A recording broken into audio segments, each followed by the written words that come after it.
Et c'est fou. Chaque année, il y a énormément de choses Qui qui change. bougent dans votre enquête. Là, pourquoi est-ce que c'est si important de Oui, l'achat c'est stratégique. une pression dingue sur leurs fournisseurs? Une pression dingue, non. BFM Business, la librairie de l'écho. L'étude de la semaine.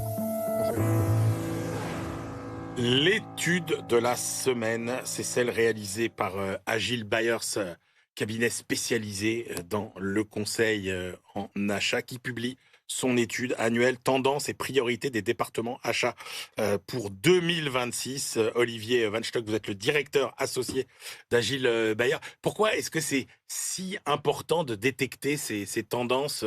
L'achat, c'est stratégique aujourd'hui. Bonjour Emmanuel Le Chypre. Oui, l'achat c'est stratégique. Stratégique parce que quand une entreprise fait 100 millions d'euros de chiffre d'affaires, en général elle a 30 millions d'euros de charges salariales, mais elle en a 60 avec les fournisseurs. Donc en temps normal, les fournisseurs pèsent 2 fois plus financièrement que l'interne. Et c'est vrai pour la partie financière, mais c'est vrai aussi pour l'impact RSE.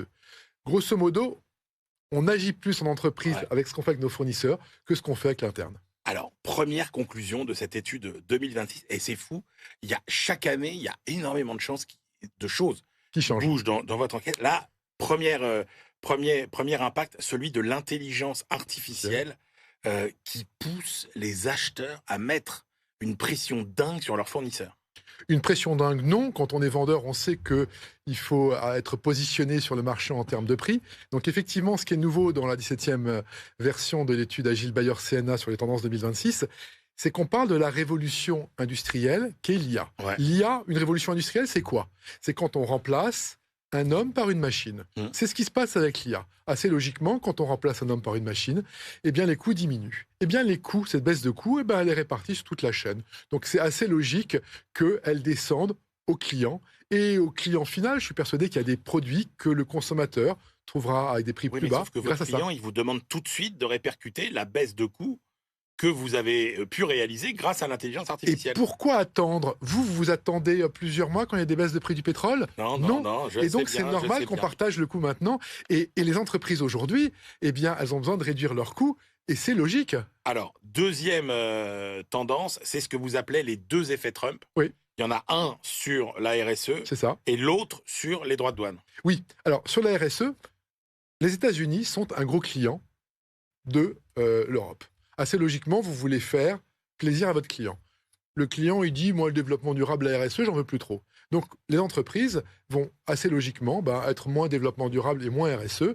C'est la première fois que dans l'étude, on voit une baisse des tendances en termes de RSE et Ça, on développement l'avait durable. vu dans notre enquête aussi, dans notre baromètre avec Eurogroupe. C'est tout ce qui concerne RSE, transition écologique, est relégué à l'arrière-ban des priorités. Tout à fait, mais entre autres, Trump, c'est l'effet puisqu'il dit j'en veux plus. D'accord. Donc vous n'allez pas faire un packaging vert pour un client qui ne veut pas de packaging vert.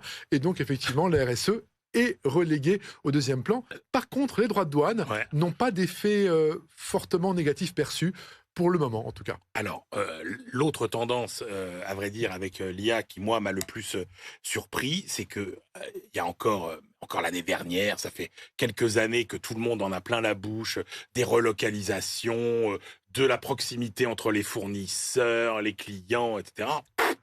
La relocalisation, c'est pareil, c'est plus du Alors, tout à la mode. Alors, on a deux effets qui ont l'air ne pas aller dans le même sens, mais qui vont dans le même sens. D'un côté, effectivement, les entreprises ne demandent pas à leurs fournisseurs de relocaliser en Ouais. France, mais de l'autre, les entreprises veulent acheter français. Qu'est-ce qu'on est en train de dire? On est en train de voir un effet qui est un effet passif. Si l'offre est là, je prends. Si elle n'est pas là, eh ben, je ne ferai pas le mouvement. Moi, je me rappelle qu'Alstom, il y a 10 ans, quand il a voulu vendre en Afrique du Sud, est parti avec ses fournisseurs français et ses fournisseurs européens en Afrique du Sud pour mieux vendre. Sauf que vous dites, attention, la volonté de réduire la dépendance à l'égard de la Chine diminue. Alors, On est moins réticent à finalement faire des échanges avec les Chinois. et clairement, depuis 5 ans, on voyait une volonté de limiter la dépendance à la Chine. Et pour la première année, on voit que ça n'existe pas. Et en fait, il y a une raison extrêmement pratico-pratique. C'est que les Chinois ne vendent plus aux Américains. Donc, ils donnent des conditions extrêmement intéressantes aux acheteurs et aux directions achats en France. Ils sont moins chers, ils sont plus souples. Et donc, assez logiquement, le fournisseur est meilleur, donc on ne va pas le quitter maintenant, sauf que, on sait très bien qu'il y a plein d'endroits où on ne peut pas se priver de la Chine. pour terminer, Olivier Van Stock, il y a toujours la peur de la défaillance du fournisseur. On est à quelle échelle de risque aujourd'hui? Alors, juste pour comprendre, en fait, si votre fournisseur stratégique est défaillant, vous ne pouvez plus livrer. C'est l'exemple de Airbus ou Boeing qui n'ont plus pu livrer les avions parce qu'il manquait les moteurs, ou en ce moment, Honda a des problèmes avec les puces. Aujourd'hui, on n'a jamais été à un niveau de risque aussi élevé en termes de défaillance fournisseur. La Banque de France vient de le dire, en France, il n'y a jamais eu autant de faillites. Dans les faillites, il y a des fournisseurs. Et si le fournisseur stratégique s'arrête, votre entreprise risque de s'arrêter aussi. Merci beaucoup, Olivier Van Stock, directeur associé du cabinet Agile Bayer. Études passionnantes qu'il faut absolument sur notre site. Lire, que vous retrouvez sur le site d'Agile Bayer. Allez, c'est l'heure de nos études et chiffres de la semaine. BFM Business, la librairie de l'écho.